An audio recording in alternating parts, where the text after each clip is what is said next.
I don't think a person could get comfortable ever with taking life, be it in a combat situation, a military situation, or in this.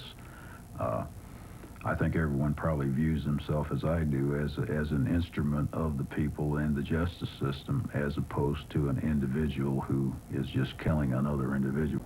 The lethal injection machine that we use has actually a three-stage injection process. It's not a great amount of chemical, and of course I'm not going to go into the types of chemicals, but it's really 3 shots administered minutes apart. And the entire process takes somewhere around the neighborhood of 5 to 9 minutes to be completed once it's started.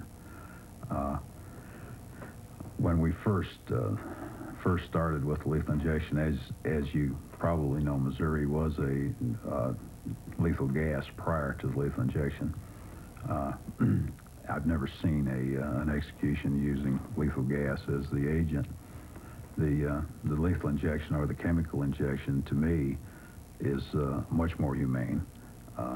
It's very similar to getting a anesthetic prior to an operation, and about the same amount of drama.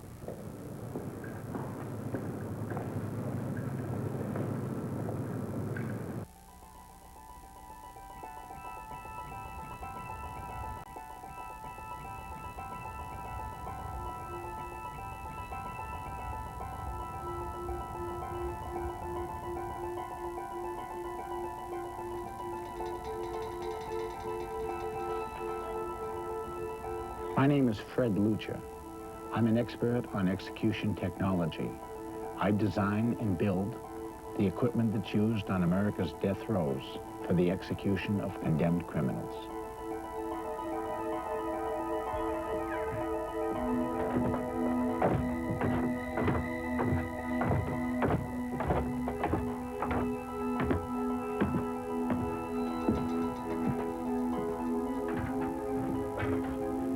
This is the control module of my lethal injection machine. It is identical to the system utilized in Missouri. There are 2 buttons on the face of the machine that will be utilized by when they begin the next execution. They will depress the button simultaneously. A computer within the instrument will determine which button starts the execution and will promptly forget which button it chose. We utilize conventional off-the-shelf syringes. The syringes are fitted into a machine, into a common manifold. The chemicals are introduced into the machine and come out through one IV line, which is connected to the individual's vein in his arm. We introduce 3 chemicals at 1-minute spaced intervals. Sodium pentothal, which puts the executee to sleep. Pancuronium bromide, which paralyzes the respiratory system. The 3rd chemical is potassium chloride, which causes heart death.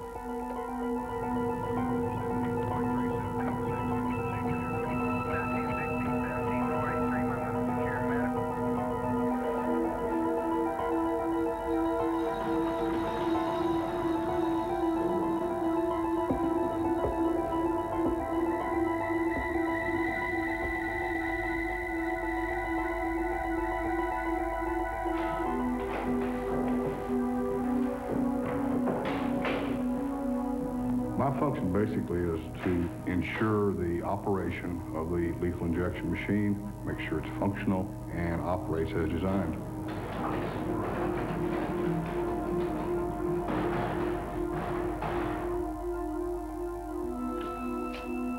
The control panel is in another room, separate from the actual delivery machine itself. These are hooked up through a cable system, making the 2 a functional piece of equipment.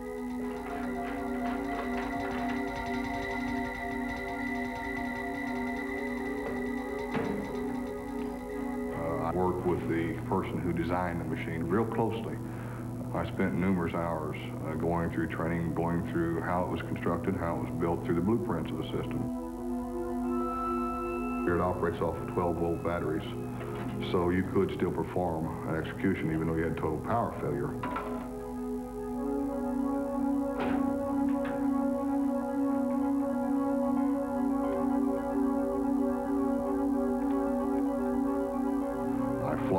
actual manifold of the machine with saline solution, and also charge the IV drip line and the manifold with the saline solution to ensure there's no air in the machinery.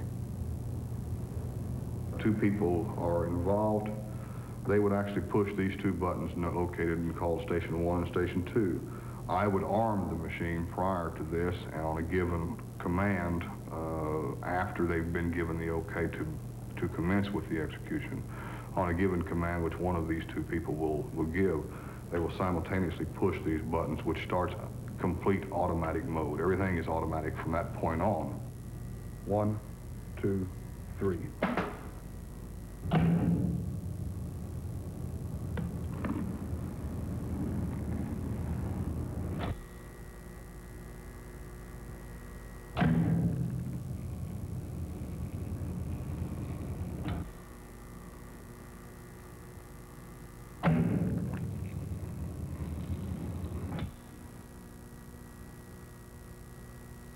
If that system were to fail, the first backup to the automatic would be that the same 2 people would run it through the manual mode. These switches here would actually start the timer.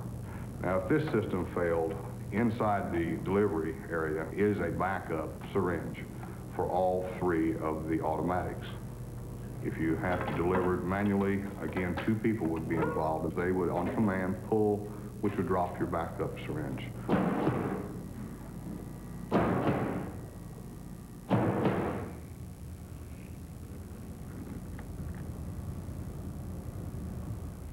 I delivered the lethal injection machine to the state of Missouri in 1988, and part of that contract required me to certify both the equipment and train and certify the personnel who would be operating the equipment. We had a class of some 15 or 16 people, most notably Warden Bill Armentrout, now Deputy Director of the Department, Warden Paul Delo, Director of the Mineral Point Facility in Potosi, Mr. Sutterfield, in charge of engineering, Don Roper, Mark Schreiber. They were trained both in the theory of lethal injection and in the practical aspects of operating the system. At that time, a protocol for utilization of the machine and the conduct of the execution was developed, which resulted in the protocol now known as the Missouri Protocol, which is used by all of the states conducting lethal injection. The first time my lethal injection machine was used was on Tiny Mercer in the state of Missouri. It was an interesting first, not only for myself and the machine, but also for the state of Missouri.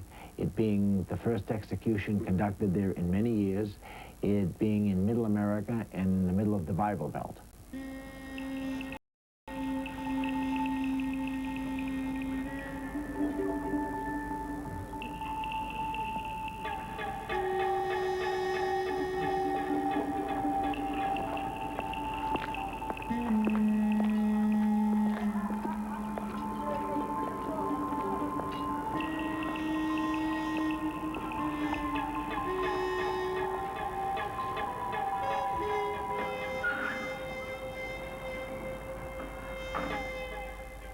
We're located now in a gas chamber at the old Missouri State Penitentiary. In January of 1989, we used this chamber for a lethal injection execution. And that's when we removed the door, this window, and set our machine up in this window. And that was inmate Tiny Mercer. That was the first execution we'd had in the state of Missouri for 20-some years.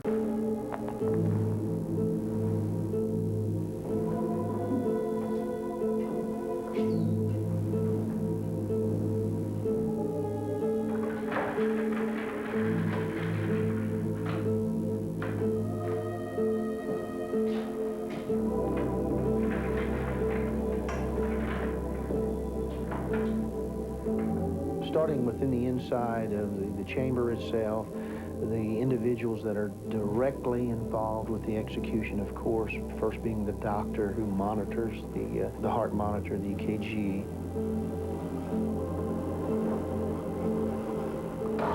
The operations officer who stands in the corner of the chamber itself that documents everything that transpires.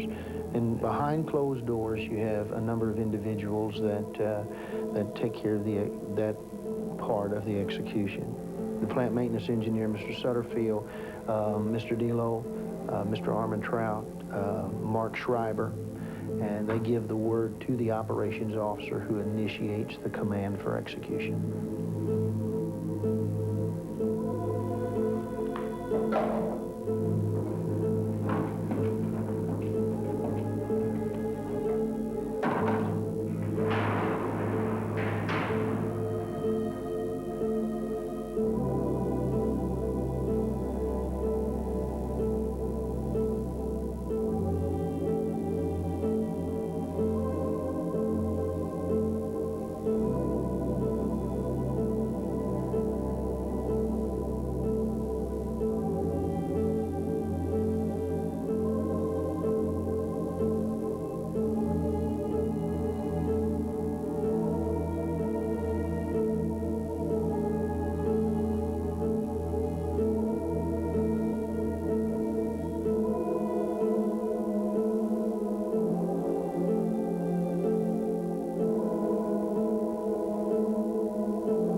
Strap you to the gurney, and they've got 6 of their bigger officers here to do that.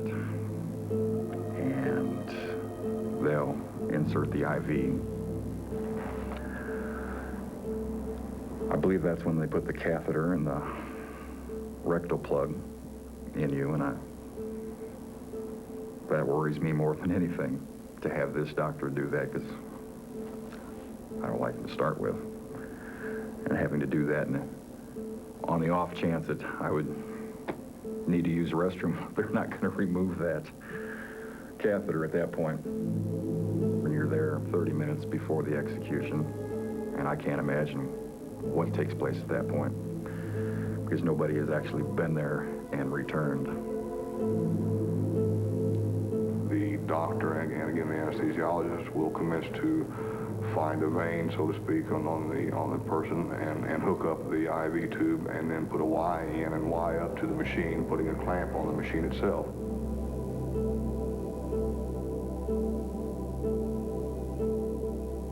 It's very quiet. The only conversation going on primarily are those people that are actually just communicating for the purpose of conducting their job. There will be some light talk, and it'll be so shallow that you know that all you're doing is just trying to carry on a conversation to pass the time. You don't get into very much heavy conversation. It's just a light, meaningless talk, and it seems to be a cover. A minute is a lifetime, seriously.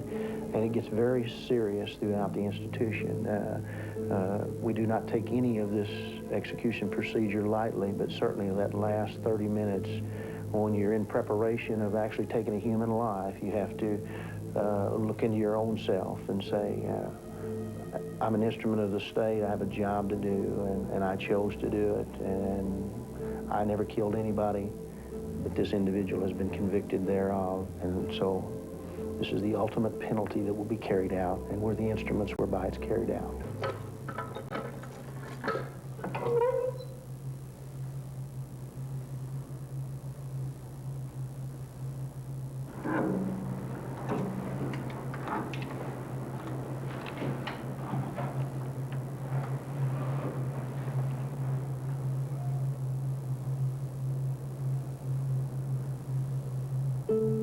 At 12 midnight, the order is given to commence the execution itself. And at that time, the operation officer receives word through the protocol and chain of command and gives the word to proceed. I read the death warrant to the inmate, and by statute that's necessary. And then I proceed to the same anteroom, leaving just the operations officer there. And the execution is completed really by remote control from the room next door. After he reads that, he's awake listening, and he asks them, do you have anything to say? And he says, no. And they said, God bless you, and he leaves.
Once the heart has stopped beating, then the inmate is pronounced dead. We do fingerprints on the deceased. This is not only to assure that there's been no mistake, but also it clears the FBI files and the state files of that particular person's data.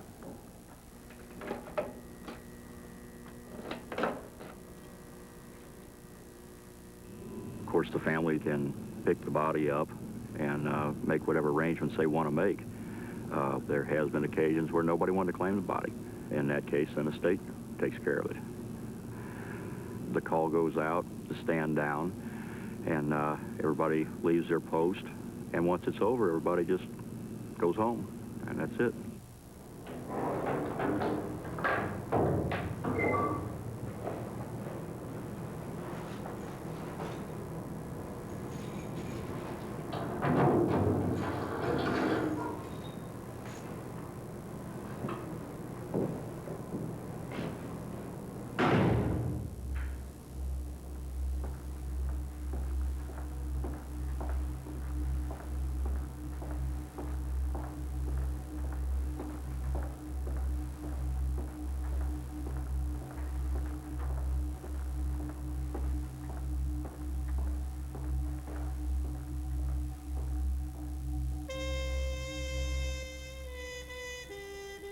Missouri is just one of 23 states that uses lethal injection to execute criminals.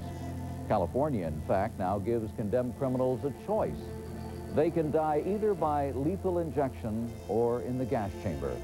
The purpose, according to California's governor, is to stop last-minute appeals by those who argue that the gas chamber is cruel and unusual punishment. But if the gas chamber is considered cruel and unusual, does that mean that the death penalty itself is cruel and unusual punishment?